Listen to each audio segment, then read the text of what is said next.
भारत माता की, भारत माता की, भारत माता की। માં અંબાના ચરણોમાં આવીને ગુજરાતની આ પહેલી ચૂંટણી સભા સંબોધન કરવાનો મને સૌભાગ્ય મળ્યું છે. હવે મૂકો ભાઈ, બહુ થઈ ગયું.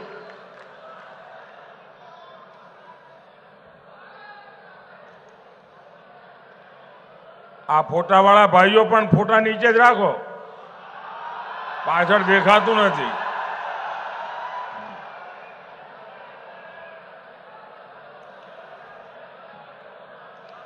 દીકરીને કહો ભાઈ ફોટો નીચે લઈને બેસે શાંતિથી.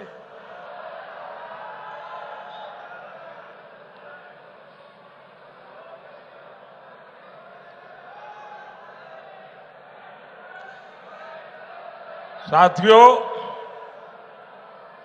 भाई आपने कोने बताओ जो फोटो जो ली तो मैं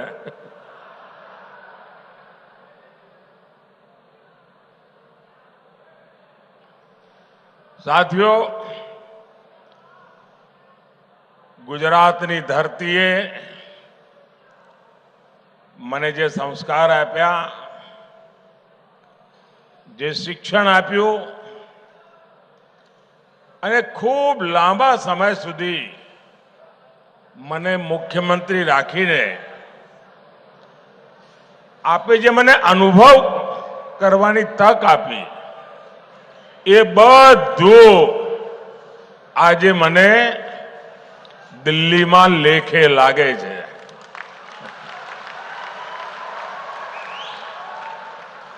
હમણાં સંચાલક બેન કહેતા હતા કે પીએમ સાહેબ, પછી અમારા સીઆર પાટીલ પણ બોલ્યા પીએમ સાહેબ. આ પીએમ બીએમ તો બધા દિલ્હીમાં હોય, તો આપણા નરેન્દ્રભાઈ આવ્યા છીએ.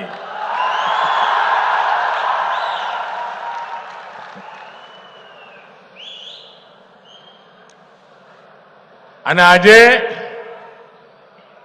આપની વચ્ચે આવ્યો, ચૂંટણીની શરૂઆતની પહેલી સભા આજે આ કર્મઠ માતાઓ બહેનોના ક્ષેત્રમાં થઈ રહી છે. અને શરૂઆત એક બેન ઉમેદવાર માટે આશીર્વાદ માંગવાથી થઈ રહી છે. મારા માટે ગર્વની વાત છે. ઘણું બધું મારે કહેવાનું છે, પણ શરૂઆતમાં जरा हिंदी में बोलीश અને પછી આપણે ગુજરાતીમાં વાતો કરીશું. પહેલા તો આજે ગુજરાતનો સ્થાપના દિવસ, અને ગુજરાતનો સ્થાપના દિવસ આપણા બધા માટે નવા સંકલ્પનો દિવસ, નવી ઉર્જા માટેનો દિવસ. અને એ નિમિત્તે આ વખતે આપણે સંકલ્પ લઈએ પહેલી મે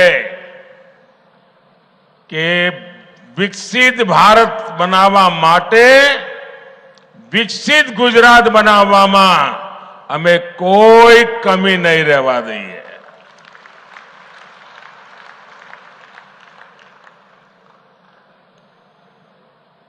आप सबने मुझे 2014 में दिल्ली में भेज करके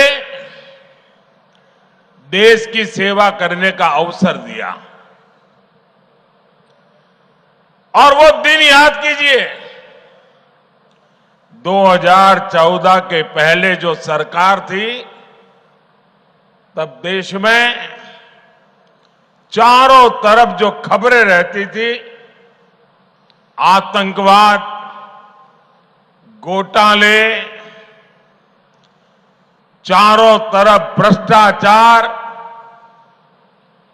सारे नीति निर्णय ठंडे बस्ते में पड़े थे. देश निराशा की गर्त में डूब गया था. देश का नौजवान ये सोच रहा था कि मेरा भविष्य का क्या होगा। और ऐसे विकट कालखंड में आप लोगों ने मुझे देश की सेवा करने का मौका दिया। और जैसा आपने मुझे ट्रेनिंग दी थी, जैसी आपने मुझे शिक्षा दी थी, मैंने मेहनत करने में कोई कमी नहीं रखी। पल पल देशवासियों के नाम, पल पल देश के नाम, आपके नाम। और मैंने कोशिश की कुछ संकट भरी स्थिति से देश को बाहर निकालूं, सामान्य मानवीय की उम्मीदें पूरी करूं। आप मेरे गुजरात के भाई बहन, आप मुझे करीब 25 साल से सरकार में काम करते हुए देखा है। और आप भी कह सकते हैं कि जिस अपेक्षा से आपने भेजा था, जिस आशा से देश ने मुझे बिठाया था, उसको पूरा कर करके एक नया विश्वास जगाने में मां अंबा ने हम पर सब पर कृपा की है और आज देश एक नए विश्वास के साथ आगे बढ़ा। 2019 में हर कोई मानता था कि दोबारा तो सरकार बन ही नहीं सकती है और सरकार न बने इसके लिए दुनिया भर के खेल भी चले थे। लेकिन 2019 में दोबारा आपने मुझे अवसर दिया, एक मजबूत सरकार का मैंडेट दिया और मैं फिर से एक बार देश की सेवा में खपने लगा। ये 2024 का चुनाव, ये 2024 के चुनाव में मेरे 20, 22, 25 साल के अनुभव को लेकर के आया हूं। 10 साल मैंने देश को चलाया है जिस प्रकार से, और देश जो नई ऊंचाई पर पहुंचा है और देश के सामर्थ्य को मैंने भली भांति जाना है, समझा है। उस सामर्थ्य से मैं पुजारी बन गया हूं और देश के उस सामर्थ्य के आधार पर मैं गारंटी लेकर के आया हूं। गारंटी ऐसे नहीं दी जाती, बहुत बड़ी हिम्मत लगती है।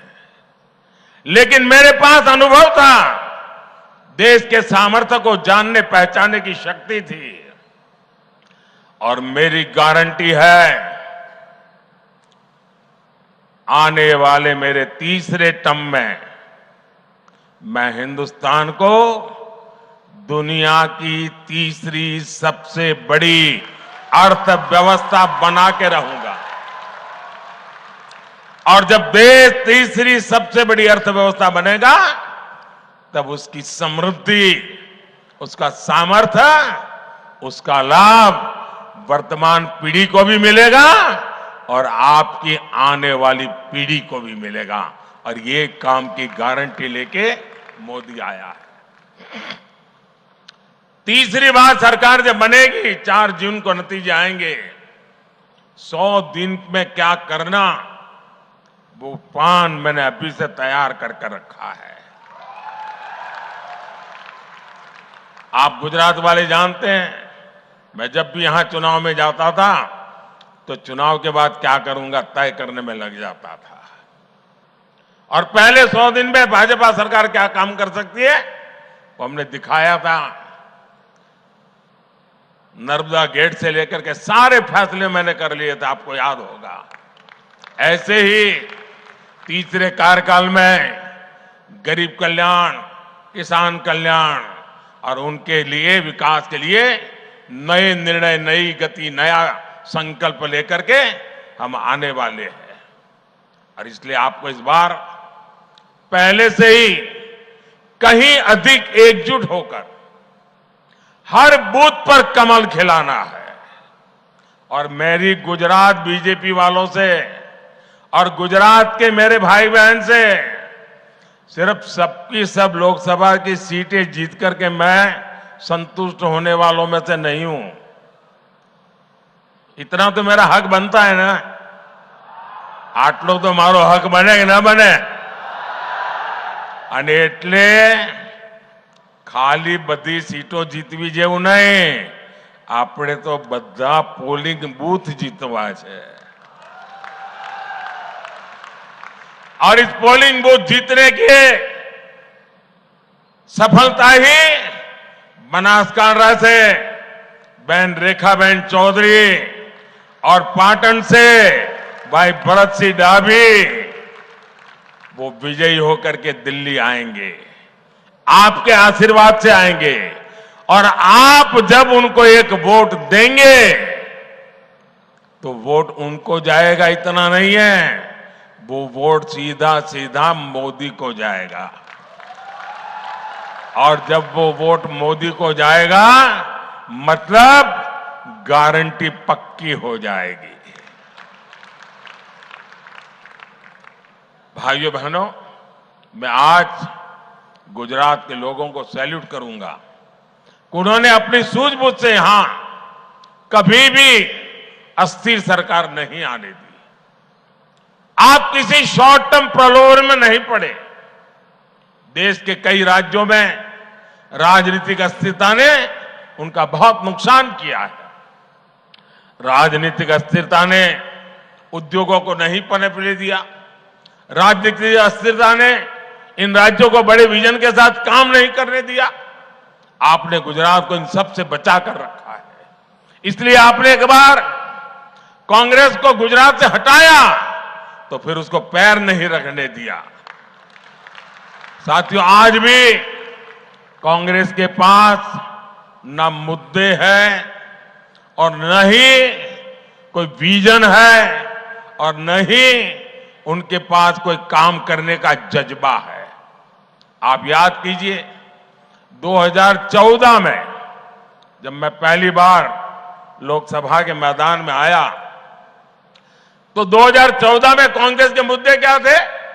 तब कांग्रेस ने यही चला, ये चाय वाला क्या करेगा, ये गुज्जू क्या करेगा, ये उसको गुजरात की समझ है, देश की क्या समझ है, ये दाल भात खाओ वाला क्या करेगा, यही चलता था। कांग्रेस की सभा में चाय की कितली लेकर के बेची जाती थी, देखो ये मोदी आया, ये मेरी मजाक उड़ाई जाती थी। लेकिन देश ने उनकी हरकतों को ऐसा जवाब दिया जो कभी 400 सीट लेकर के बैठते थे वो 40 पर आ गए। 2019 में जब दूसरा चुनाव आया उन्होंने कोई सबक नहीं लिया और क्या किया, 2019 के चुनाव में निकल पड़े, चौकीदार चोर है, याद है ना, चिल्लाते थे और कहते थे मोदी खून की दलाली करता है। और राफेल के छोटे छोटे खिलौने बना करके सभी सभाओं में घूमते थे राफेल लेकर के। मंच पर भी इस बार संविधान लेके घूम रहे हैं, उस समय राफेल लेके घूम रहे थे। एचएएल को लेकर के भांति भांति के झूठ फैलाए। जनता ने फिर एक बार उनकी स्थिति ऐसा पैदा कर दी कि वो अधिकृत रूप से विपक्ष भी नहीं बन पाए। इतना हाल उनका खराब कर दिया। साथियों, 2019 के बाद इन्होंने मोदी का अपमान करने का अभियान और तेज कर दिया। कांग्रेस के शहजादे ने गर्व के साथ पूरे मोदी समाज को, पूरे ओबीसी समाज को चोर कह दिया। मोदी क्योंकि गुजरात से हैं, इसलिए पूरे देश में गुजरातियों के विरुद्ध नफरत फैलाने की एक भी मौका नहीं छोड़ा जा रहा है। ये नहीं रुके, इन्होंने मेरे माता पिता पर भी भला बुरा कहने में पीछे नहीं रहे। भाइयों और बहनों, अब 2024 में कांग्रेस और इंडी गठबंधन ऐसा झूठ लेकर के फिर से एक बार मैदान में आए हैं और उनकी जो इकोसिस्टम है वो भी उस झूठ को हवा दे रही है। संविधान दिखाते हैं, आरक्षण ले लेंगे इसका डर दिखाते हैं, पूरी तरह मनगढ़ंत गपबाजी, यही उनका काम है। कभी कहते हैं मोदी को कोई परिवार नहीं है, तो क्या परिवार वालों को भ्रष्टाचार करने का लाइसेंस मिल गया है क्या? कभी कहते हैं मोदी को जेल में डाल देंगे, कभी कहते हैं मोदी का सर फोड़ देंगे। ऐसी ऐसी बातें लेकर के वो चुनाव के मैदान में उतरे हैं। और देखिएगा इस बार भी ये पहले से कम सीटों में सिमट जाएंगे। साथियों, अभी चुनाव के 2 चरण पूरे हुए हैं। पहले चरण में इंडी गठबंधन पस्त पड़ा और दूसरे में ध्वस्त हो गया। यहां पड़ोस में राजस्थान का चुनाव पूरा हो गया है। राजस्थान में उनको 1 सीट मिलने की संभावना नहीं बची, 1 नहीं, ये हाल है इनकी। और इसलिए इंडी गठबंधन बौखलाहट में कुछ भी कर रहा है। ये लोग मोहब्बत की दुकान चलाने के लिए निकले थे, अब मोहब्बत की दुकान में फेक वीडियो का बाजार खोल दिया है। अब चुनाव में उनकी बातें नहीं चलती हैं तो फर्जी वीडियो बना करके फैला रहे हैं। आप कल्पना कीजिए, जिस पार्टी ने 60 साल तक देश पर राज किया, इतने सारे इनके प्रधानमंत्री रहे, मंत्री रहे, जनता के पास जाने के लिए उनकी जुबान पर सत्य नाम का शब्द नहीं है और उनकी मोहब्बत की दुकान में फेक फैक्ट्री रूप में अब काम करने लगी है। जिसे ये मोहब्बत की दुकान कहते थे, वो दरअसल फेक फैक्ट्री है। कांग्रेस के वीडियो फेक, कांग्रेस की बातें फेक, कांग्रेस के वादे फेक, कांग्रेस के नारे फेक, कांग्रेस की नीयत फेक। और लड़ना है, मोदी है, चाय वाला है, मामूली है, गरीब का बेटा है। अरे आओ ना यार, 2-2 हाथ कर लो, हो जाए मुकाबला। ये दाल भात खाने वाला क्या करता है दिखा देगा। अरे हिम्मत है तो सामने से वार करो, ये फेक वीडियो का गेम बंद करो। कुछ पल लोगों को आप गुमराह कर पाओगे, लेकिन इसकी बहुत बड़ी सजा भी ये देश आपको देगा। साथियों, इन लोगों ने चलाया है, मोदी 400 सीट इसलिए मांग रहा है कि आरक्षण।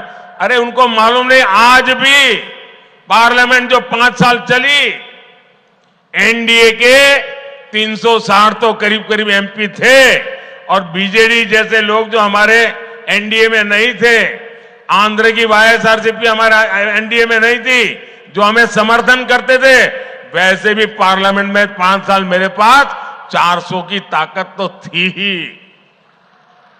लेकिन न ये पाप करने के लिए हम पैदा हुए हैं, न ही ये पाप करना हमारा रास्ता है।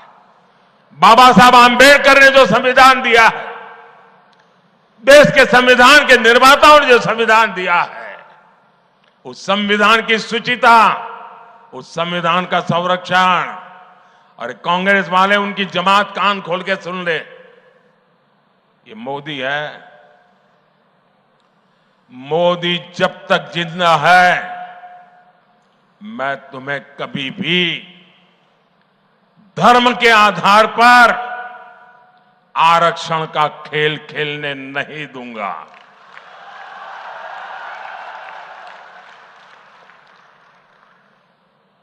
एससी, एसटी, ओबीसी और सामान्य वर्ग के गरीब, उनको जो आरक्षण मिला है, संविधान के तहत मिला है, बाबा साहब आंबेडकर के आशीर्वाद से मिला है, उसमें रत्ती भर भी कोई लूट नहीं सकता है।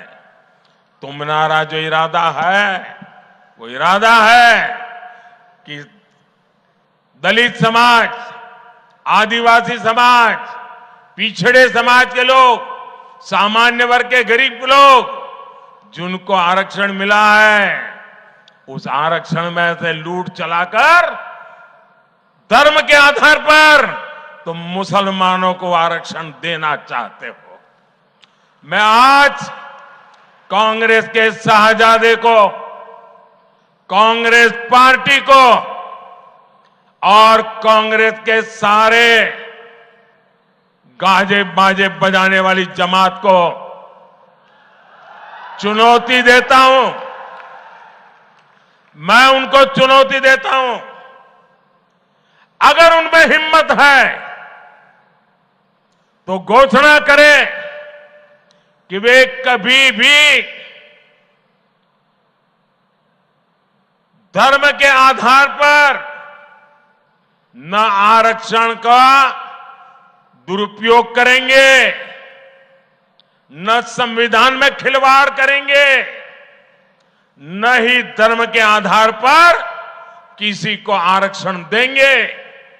घोषणा करो, हिम्मत हो तो। नहीं करेंगे, क्योंकि दाल में कुछ काला है। मैं डंके की चोट पर कहता हूं उनको, और मैं दुनिया और देश के सामने रिकॉर्ड पे कह रहा हूं, भारतीय जनता पार्टी को जब तक बीजेपी है, जब तक मोदी है, बाबा साहब आंबेडकर ने, भारत के संविधान ने एससी, एसटी, ओबीसी और सामान्य वर्ग के लोगों को जो आरक्षण दिया है, उसकी पूरी रक्षा की जाएगी। उस पर कोई कभी चोट नहीं आने दी जाएगी। और जो लोग धर्म के आरक्षण दाम पर देना चाहते हैं, वो घोषित करें, क्योंकि उन्होंने आंध्र में प्रयोग कर चुके हैं, वे कर्नाटका में प्रयोग कर रहे हैं। वोट बैंक के लिए दलितों का आरक्षण छीनना चाहते हैं, वोट बैंक के लिए आदिवासियों का आरक्षण छीनना चाहते हैं, वोट बैंक के लिए ओबीसी का आरक्षण छीनना चाहते हैं। कर्नाटका में उन्होंने क्या किया? रातों रात सभी ओबीसी समाज को उन्होंने, मुसलमानों को ओबीसी घोषित कर दिया, और ओबीसी को जो आरक्षण मिलता था, रातों रात डाका डाल करके उसका एक हिस्सा लूट गए। क्या ये देश में चलेगा? क्या चलेगा? क्या ये चलने दूं क्या मैं? और इसीलिए आज झूठ फैलाने में लगे हैं, गुमराह करने में लगे हैं। और इंडी गठबंधन को मेरी ये चुनौती है कि घोषित करे कि वो गारंटी दे, देश को लिखित में दे, क्योंकि उन पे भरोसा नहीं कर सकते, कि वो धर्म के आधार पर आरक्षण नहीं देंगे। घोषित करें। दूसरी घोषणा करें, एससी, एसटी, ओबीसी और सामान्य वर्ग के आरक्षण को कभी भी हाथ नहीं लगाएंगे। करे घोषणा? नहीं करेंगे। मैं जानता हूं ये कभी भी ऐसा लिखकर नहीं दे पाएंगे। और देखना आप, मीडिया का उनकी जो जमात है ना, जो उनके गाजे बाजे बजाते हैं, वो मेरी इस चैलेंज को ही दबा देंगे, क्योंकि उनकी रक्षा में लगे हैं। પણ ભાઈઓ, તમે ગુજરાતીઓ મને મોટો કર્યો છે, તમે ચિંતા કરો. હા, એમનો ખેલ પૂરો જ આ વખતે. સાથીઓ, આ ચૂંટણીમાં મારે એવા સાથીઓ જોડે વાત કરવી છે, ખાસ કરીને જેમની ઉંમર 35, 40, 45 હવે, જે લોકો પહેલી વાર 18 વર્ષના થયા છે, મત મળ્યા હશે, એમને પહેલાની દેશની શું દશા હતી એની ખબર જ નહીં હોય. કારણ કે જેને હવે પહેલો વોટ મળ્યો હશે, એ હું જ્યારે પ્રધાનમંત્રી બન્યો એના પહેલા તો એ બિચારો 8 વર્ષનો હોય, 10 વર્ષનો હોય, 12 વર્ષનો હોય. એને એ વખતે શું દશા હતી દેશની ખબર જ નહીં હોય. એકવાર જરા આજકાલની પેઢી તો ગૂગલ વાળી છે ને, જરા ગૂગલ પર જઈને જૂના છાપા શોધજો. હેડલાઇન ચોરી, લૂંટ આ જ આવતી હતી. અને આજે શું સમાચાર આવે છે? આટલા પકડ્યા, આટલા કરોડ કબજે કર્યા, આટલા જેલમાં નાખ્યા. અને એનો જ ફફડાટ છે આ.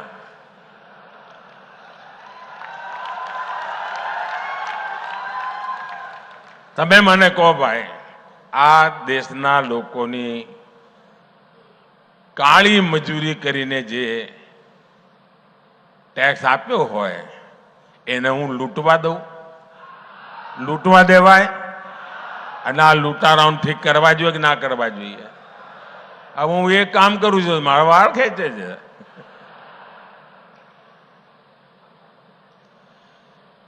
તમને આશ્ચર્ય થશે સાથીઓ, આ વખતે કોંગ્રેસની સ્થિતિ એવી છે, તમારે સરકાર બનાવી હોય ને તો ઓછામાં ઓછી 272 સીટો તો એમપી જોઈએ તમારી પાસે. અમારી સિવાય, ભાજપ સિવાય આ દેશમાં એક પણ પોલિટિકલ પાર્ટી, કોંગ્રેસ પણ 272 લડાવતા જ નથી. બોલો, એટલે તમે 272 લડાવતા નથી અને કહો અમે સરકાર બનાવીશું.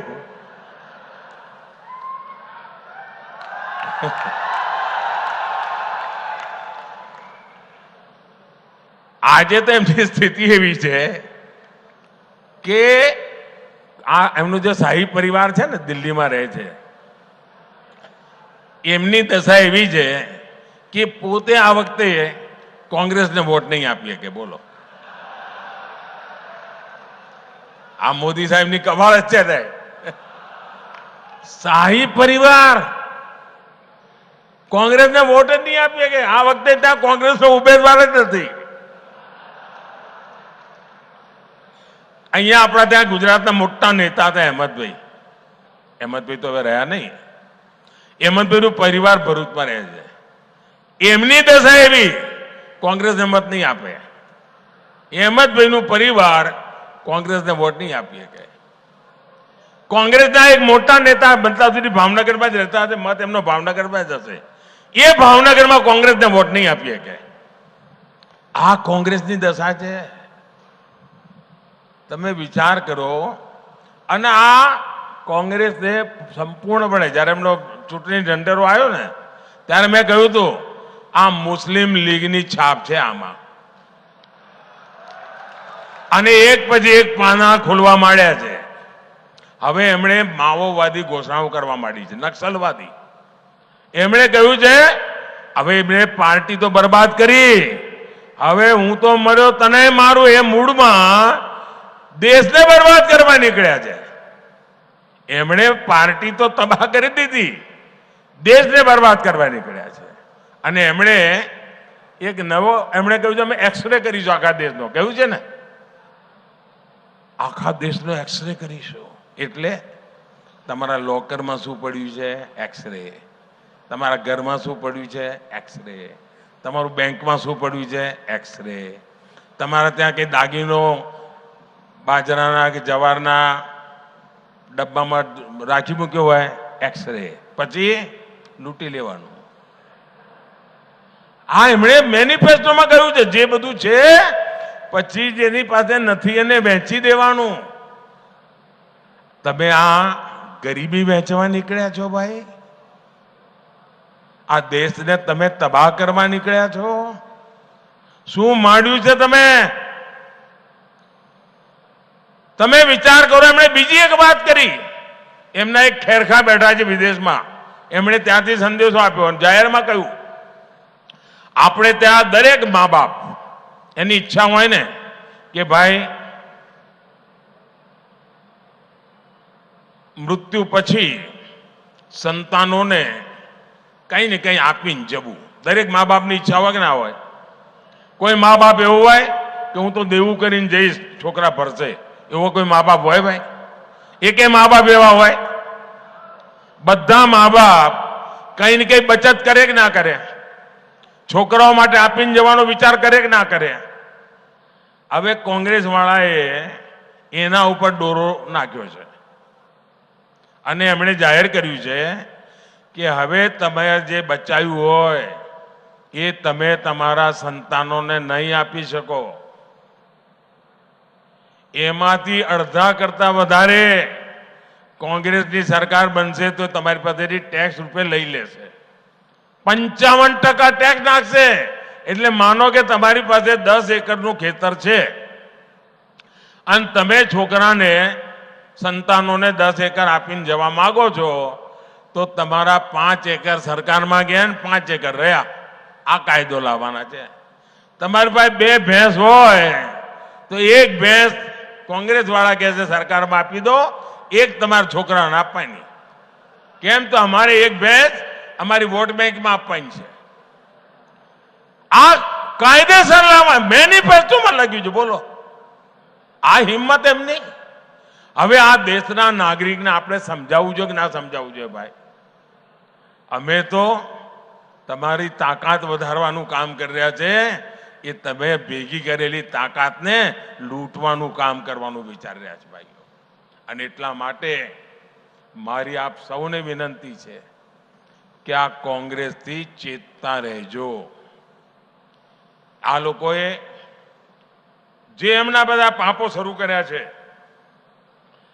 જે ફર્સ્ટ ટાઈમ વોટર છે, એમને ખબર નહીં હોય. ગુજરાતમાં એક જમાનો હોય તો 30-35 ના એમને ખબર નહીં હોય. સાંજે વાળું કરતી વખતે વીજળી નહોતી આવતી ભાઈ. આપણા બનાસકાંઠામાં પાણી ન મળે. પાણી મહેમાન ગતિએ જઈએ ને તો રાત રોકાવતા ને ચિંતા થાય, સવારે નાહવા માટે ડોલ પાણી લાવીશું ક્યાંથી? એવા દિવસો હતા. આજે આપણે ત્યાં અનારની ખેતી થવા માંડી અને આલુની ખેતી, બટાકાની ખેતીમાં તો ક્યાંય પહોંચી ગયા. આ કોંગ્રેસ વાળા કોકને કયું લાગે છે અમને કે અહીંયા આલુની ખેતી થાય છે, સોનું બનાવવા આવી જશે?